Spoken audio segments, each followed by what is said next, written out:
Nas fronteiras da loucura. 5. Primeiras providências. O abortamento provocado sem justa causa é crime grave de que o espírito, somente a contributo de muita aflição, se predispõe a reparar, facultando que a vítima renteie-lhe ao lado, em renascimento, que ocorrerá futuramente sob densas cargas de ressentimento e amargura. Enfermidades de largo porte se encarregam de corrigir a atitude mental do delinquente que aborta, a fim de que os tecidos sutis do perispírito se recomponham para porvindouros cometimentos na área da maternidade. Infecundidade e frigidez, qual ocorre com outros problemas femininos, decorrem naturalmente da usança irregular da sexualidade em encarnação passada, bem como de abortos perpetrados pela irresponsabilidade e requintes de egoísmo, que se fazem gênese de neoplasias malignas, logo depois ou em processos próximos de renascimentos, que exigem ablação dos órgãos genésicos, quando não, arrebatam a vida física de maneira fulminante, maceradora. Não sendo o autor da vida, o homem dela não pode dispor ao talante das paixões primitivas, sem rude comprometimento para si próprio.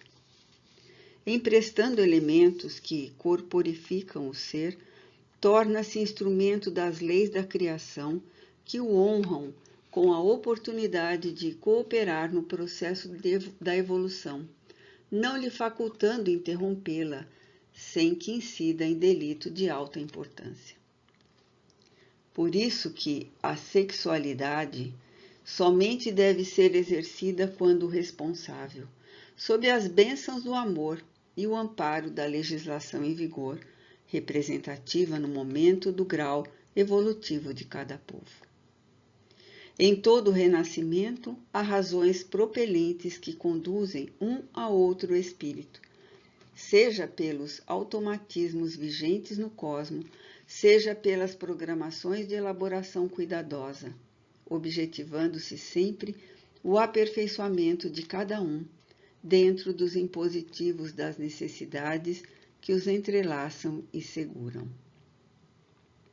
Desse modo, cada qual renasce, nem sempre onde merece, mas onde os fatores, as condições, são-lhe mais propícias para o avanço. As ingerências precipitadas nas programáticas das vidas, por este ou aquele motivo, redundam quase sempre em decepções, desastres ou perturbações que poderiam ser evitados. Julinda, imatura e desequilibrada, com viciações que a retinham em malhas de obsessão sutis, porque temesse, embora inconscientemente a presença do antigo companheiro, agora na condição de filho, não tergiversou em interromper-lhe o processo fetal, tombando em fundo fosso de desequilíbrio psíquico. O espírito, sentindo-se frustrado e porque anelasse pela ocasião que sabia de incalculável proveito, por ser ainda rebelde, deixou-se comburir pelo ódio, persistindo na vingança injustificável, convertida em luta feroz, com o objetivo de eliminar o corpo da inditosa, para aguardá-la depois do túmulo, onde prosseguem esforços de largo porte. As altas doses de sonífero aplicadas na paciente provocavam-lhe o entorpecimento espiritual, em cujo estado, graças à invigilância que se entregara, deixava-se arrebatar pelo espírito, agora, por sua vez, convertido em seu algoz. Semi-desprendida do corpo, era conduzida à presença de entidades perversas residentes no hospital, que obedeciam ao cruel dirigente do famigerado clã, encarregado de punir os caídos nas teias da alienação mental, como se a justiça divina necessitasse de delinquentes para corrigir infratores. Não obstante, porque padecendo de cegueira da razão e obstinados na crueza dos propósitos inferiores, tornavam-se instrumentos necessários, complicando a própria situação que deveriam recompor mais tarde. Quando Julinda foi internada, informantes desencarnados apresentaram a sua ficha com o delito perpetrado ao cruel dirigente espiritual que se arrogava poderes e domínio sobre os que ali transitavam em ambas as faixas vibratórias, da carne e fora dela. Tratava-se de antigo sexólatra que se caracterizara na Terra por distúrbios de comportamento, portador de grande perversidade, desencarnado há mais de meio século. Ao desvencilhar-se do corpo, fora conduzido por comparsas antigos a núcleos inferiores, nos quais se adestrara para dar curso aos sentimentos nefastos que possuía, sendo alojado, posteriormente, naquele reduto de dores, verdadeiro purgatório espiritual, para os incursos nos códigos soberanos da vida. Vinculado a outros grupos espirituais infelizes que se interligam, assumindo posições combativas contra o bem e o amor, que detestam fazer-se crer forças controladoras do além-túmulo, personificando, iludidos, as mitológicas figuras satânicas residentes nas hienas.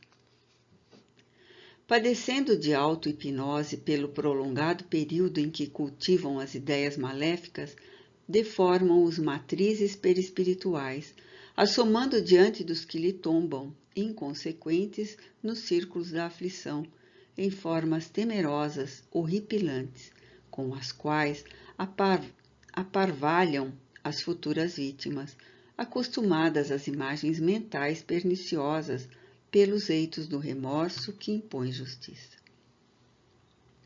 Outras vezes, são vítimas de mais vigorosas mentes que submetem, deles utilizam-se para o mesmo indébito fim. Naquele hospital, Euvídio exercia a administração negativa, atribuindo-se a tarefa de justiçoso em regime de crueldade. Visitou a paciente e convocou Ricardo à sua presença, inteirando-se do interesse do abortado e prometendo-lhe cooperação. Em sucessivas oportunidades, a paciente era levada a simulacros de julgamento pelo crime, quando se tornava ameaçada por aqueles impiedosos, retornando ao corpo, semi-hebetada pelas drogas, com os tecidos sutis da mente em contínuo comprometimento a caminho da irreversibilidade. No momento em que visitávamos o seu apartamento, não a tínhamos presente, tampouco ao seu sicário. O nobre Bezerra, depois de auscultar o psiquismo de Julinda e reflexionar por um pouco, concertou o Dr. Figueiredo a respeito de um labor para daí a 2 noites, quando seriam tomadas providências para mais cuidadoso atendimento aos incursos no drama ali apresentado. Ele próprio aplicou recursos magnéticos na obsediada, fazendo a dispersão dos fluidos tóxicos que a asfixiavam, mediante movimentos longitudinais, rítmicos, logo após insuflando energias restauradoras de forças. Todo o amigo espiritual, ante a prece espontânea que lhe brotou do coração, nos lábios e durante a aplicação do passe, aurelou-se de opalina claridade que se irradiava da região do epigástrio, qual tivesse uma estrela fulgurante entre os hipocôndrios.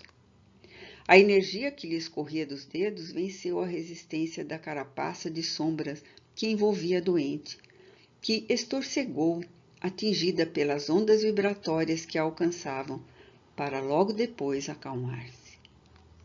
O corpo relaxou os músculos antes retesados e vimos repentinamente Julinda, espírito, ser atraída e tombar adormecida no casulo carnal. Ela terá um sono reparador, esclareceu o gentil pela primeira vez desde o delito, momentaneamente liberada da agressão de Ricardo. Os fluidos salutares decorrentes da oração e do amor fraterno de todos nós anestesiar-lhe-ão os centros psíquicos, de alguma forma atenuando a aflição que a golpeia contínua. O Senhor não deseja a punição do infrator, mas sua reeducação com vitória sobre a infração. Como os impositivos da vida são amor e justiça, a misericórdia e a caridade jamais se afastam dos que necessitam de renovação e paz, sem que as suas vítimas fiquem em esquecimento. Surge o auxílio ao delinquente com concomitante socorro ao defraudado. Logo, Ricardo será também auxiliado quando se iniciem os labores em favor de ambos. Voltando-se para a genitora comovida, a serenou-a esclarecendo. O amor, em qualquer expressão, é bênção de Deus vitalizando o mundo. O de mãe, todavia, em razão das energias superiores de que se reveste, é portador de mais forças, encontrando ressonância no amor de Deus, nosso Pai, que rege a vida em todas as suas dimensões. Agora, tranquilize-se, irmã Angélica, aguardando o futuro e prosseguindo confiante nas suas orações e atividades de amor ao próximo. O bem nunca falha. Depois de breve pausa, esclareceu. Temos de ir-nos. Há serviço de urgência aguardando por nós. Despedimo-nos do Dr. Figueiredo e da Senhora Angélica, sob o compromisso de retornarmos em próximos dias.